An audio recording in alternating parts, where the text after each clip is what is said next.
This is a basic video to test the container awareness in NodeJS. The current demo is based on a NodeJS application that will be deployed in OpenShift with two different deployment approach. In the first scenario, we'll be deployed the application having configured the max old space size parameter. For testing purposes, it is set in 600 megabytes. Now, following the steps provided in the repository README file, the first step is to create a new project in the OpenShift environment. We can check if we're already logged in, and then create the new application. Right after the project is created, we'll proceed to import the Node.js image from the Red Hat registry into the previously created namespace. This image will be used to build the application runtime and deploy it in the OpenShift project. Now, we copied the command to create the application. It should reference out test GitHub repository, where is located the Node.js application code. While the deployment process is running, we need to update the resources limits. In this case, we're limiting our deployment to 1 CPU and 1 GB of memory. This command updates the container limits during the deployment process. After setting our deployment limits,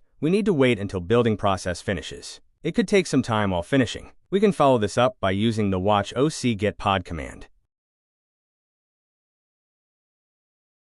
We can see that the application deployment finishes when the application pod status is updated to running. Now, to double check that our application container is running with the configured limits set in the previous step, we can use the oc describe pod command referencing the pod's name.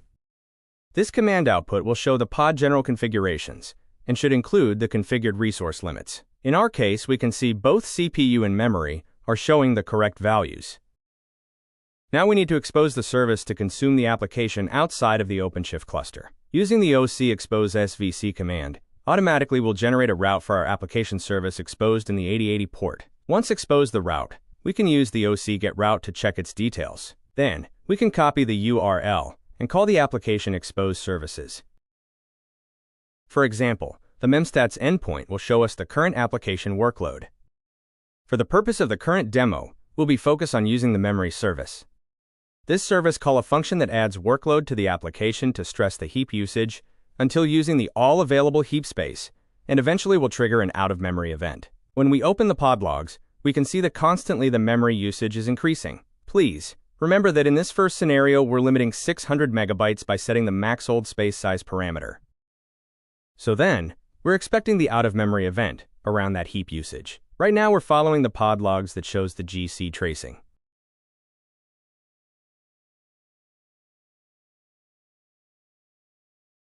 Once our application reaches a memory usage that is close to 600 megabytes, the out-of-memory event is generated. It will show the event details and the last garbage collector event. Now we'll test deploying the application without defining any max old space size value, using the same application repository, but referencing the no_max_size branch. That's in order to verify the container awareness capabilities of Node.js. In this case, the Node.js deployment must be able to adapt the size of the heap according to the size of the container.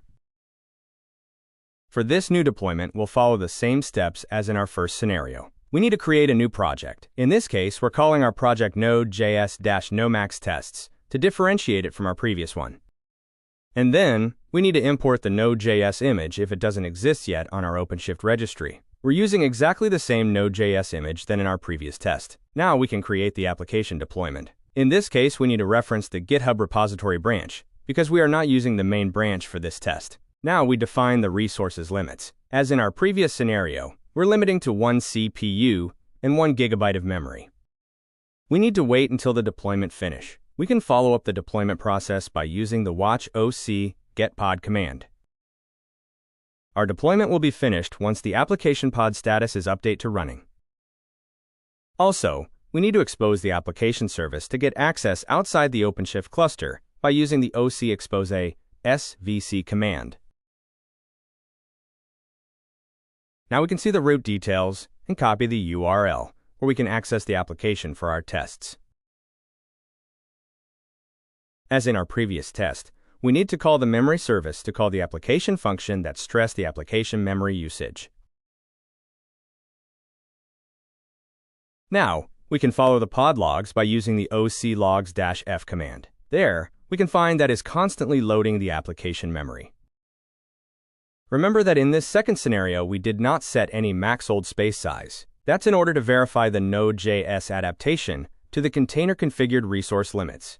In this new scenario, by following the pod logs, we observe that the out-of-memory event is generated around the 512 megabytes. This shows us that the Node.js heap runtime adapts itself to the configured container limits by automatically using the 50% of the container size. This container awareness is important in containerized environments to set the application's resources correctly into the container boundaries. Remember that if you need using a different amount memory, you can set the max hold space size parameter and container limits according to your use case requirements.